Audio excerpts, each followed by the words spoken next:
Leading question, this gun in my hand.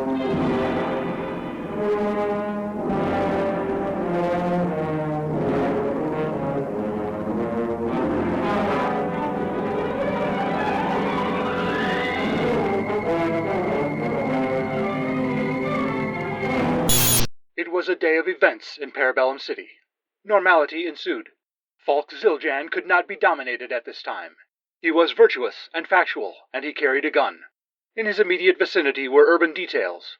Use of the term urban is not intended as a euphemism for a neighborhood where people were forced to live, but to convey city streets and sidewalks.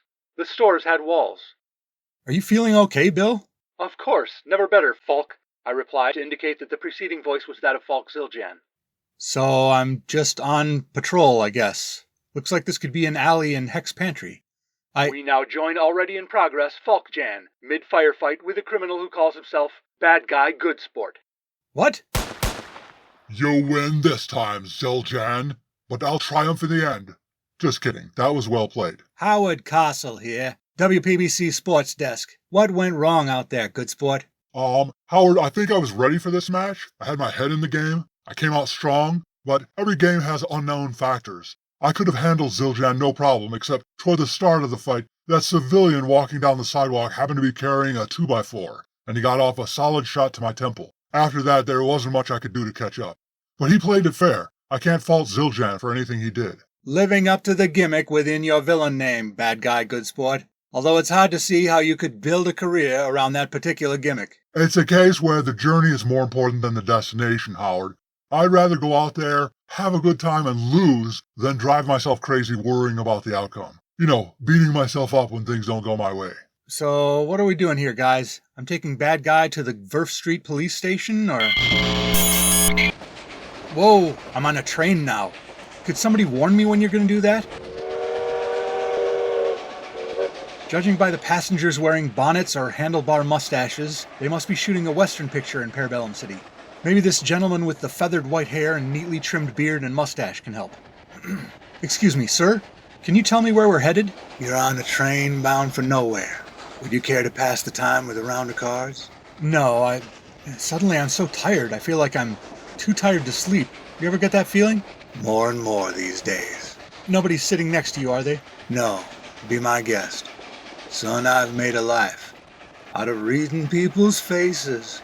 I knew what their cards were by the way they held their eyes. Okay. If you don't mind my saying, I can see you're out of aces. I'm not playing. Did you deal me in on this hand? I thought you were playing solitaire. For a taste of your whiskey, I'll give you some advice.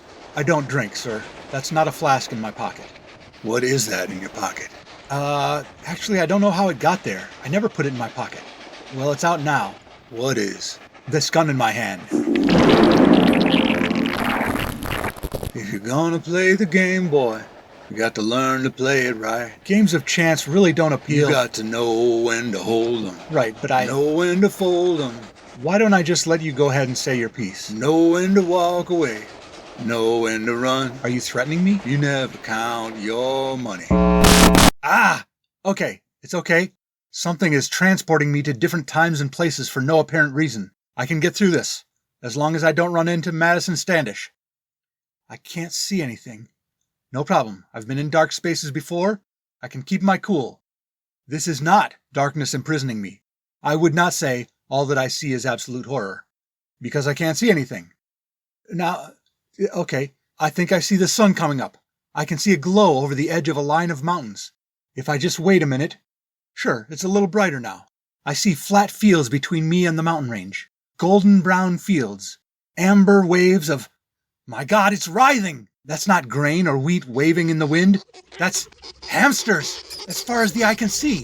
What is going on? Falk, fancy meeting you here. Cherry Pachyderm, how did you find me? Where am I? There's no time to explain. I have something important to tell you. More important than all the hamsters in the world bearing down on us? They're just hamsters. Listen to me. I've discovered a plot.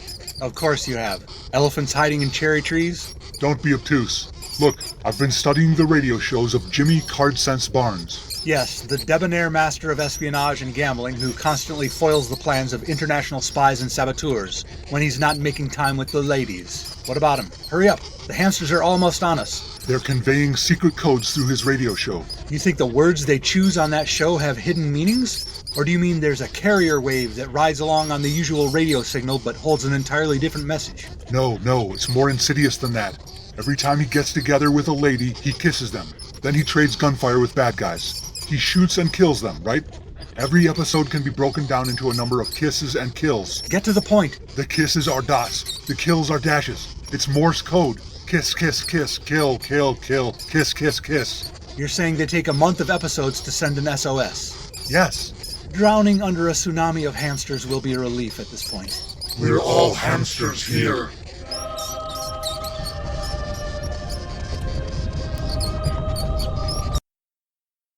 Falk? Petra!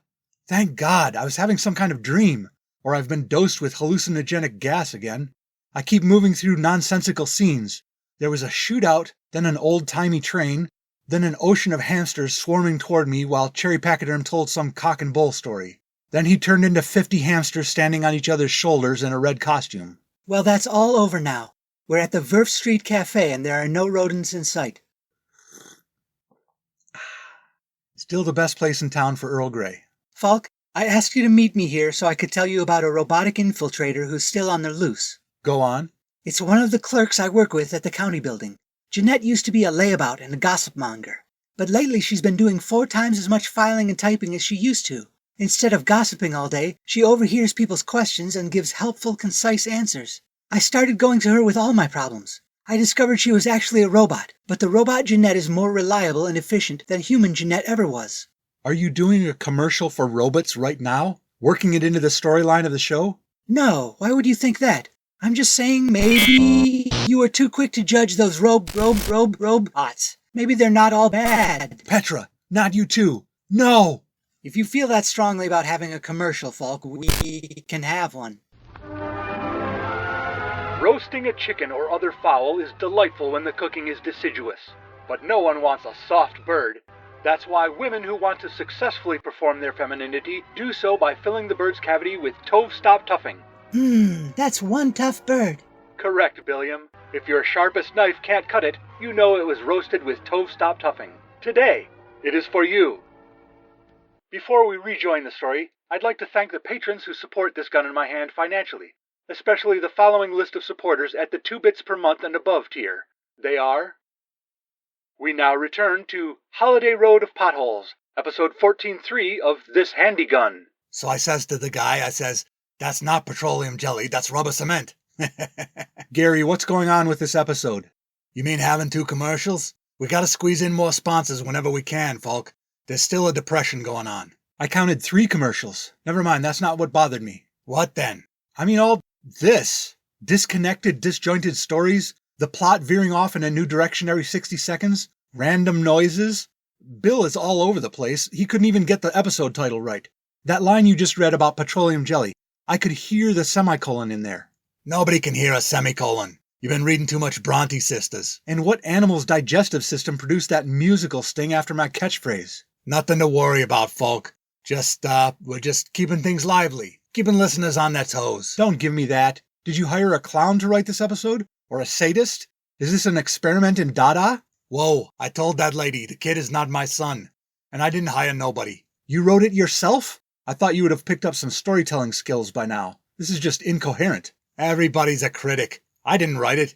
Then who? Last week I took a folder full of old scripts, plus all of your as-yet unproduced story seeds and plot ideas in your bits folder. I invited myself to Wordsmith's place for a cup of coffee. Soon as his back was turned, I fed that folder into Wordsmith's robot, Informatron. You're telling me a robot could read hundreds of pages while Wordsmith's back was turned? He didn't read it. I fed it to him. Literally. He has a slot on his face where his mouth should be. That's where you insert punch cards or written instructions. Input, they call it. I hate to ask where he puts out the output. Anyway, I prompted the robot to write an episode using those ideas. I said I wanted the tone and style of past episodes of This Gun in My Hand, but with new content. You let a machine write my show. Falk, Bubby, these anti-official intelligences are the way of the future. We gotta reduce costs. If we can get 80% of the usual quality for 20% of the usual cost, it's worth it. This is nowhere near 80% of the usual quality. All the jokes are falling flat. All these references will go over our audience's heads. What do you mean? Like that gambler? He's supposed to be a reference? I thought he was singing a jingle for some casino on a train. No, you're thinking of Straight Shooter's Casino. It's on board a seaplane. How can you say robots will deliver— Excuse me, gentlemen. I need to take a commercial. Bill, what are you doing? The phonograph record containing this commercial is quite heavy. Here we are.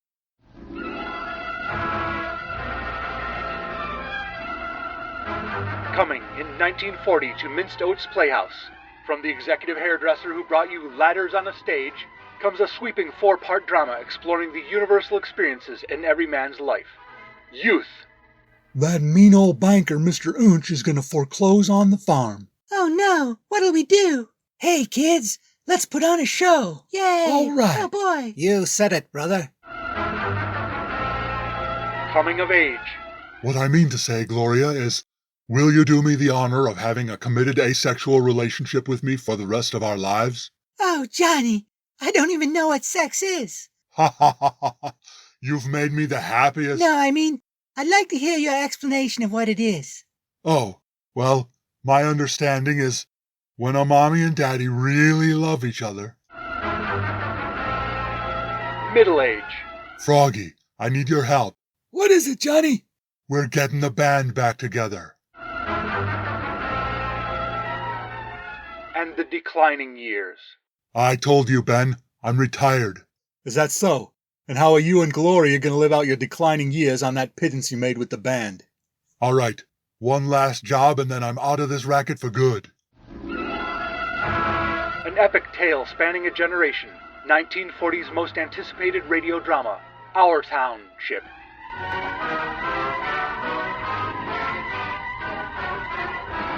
Coming to this Magnum Radio Network station in January. Some of these stories sound familiar. Your bungling hasn't resulted in us performing reruns, has it, Gary? No. The reason they seem familiar is I fed the robot pieces from this gun in my hand's bits file. Unused story ideas that might get developed into scripts later. Some of them are throwaway jokes. Some of them are just not worth expanding. What's that guy doing? He's cutting the door on the cafe in half.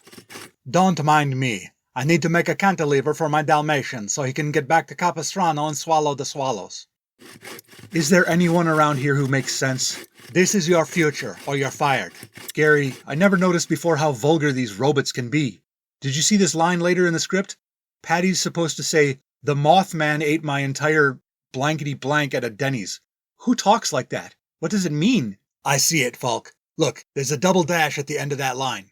Okay. So it's supposed to get interrupted or drowned out by the line that follows it. You mean when I call you a stupid motherfucker? Yes, exactly. Now you get it. You deliver the whole line, then it gets partly cut when they edit the bits of wire recording together.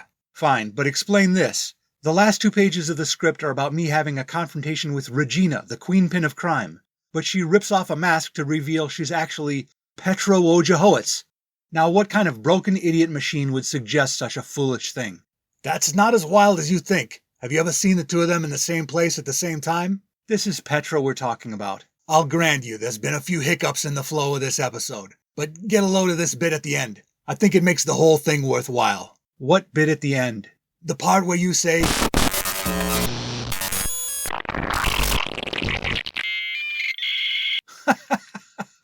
You're right.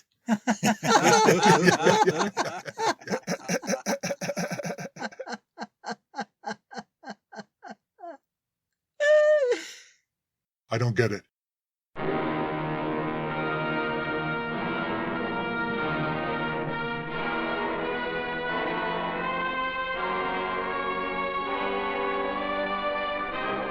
Humoresce Anecdotage, episode 144 of This Gun in My Hand, was Tuesday Bannister by Rob Northrop.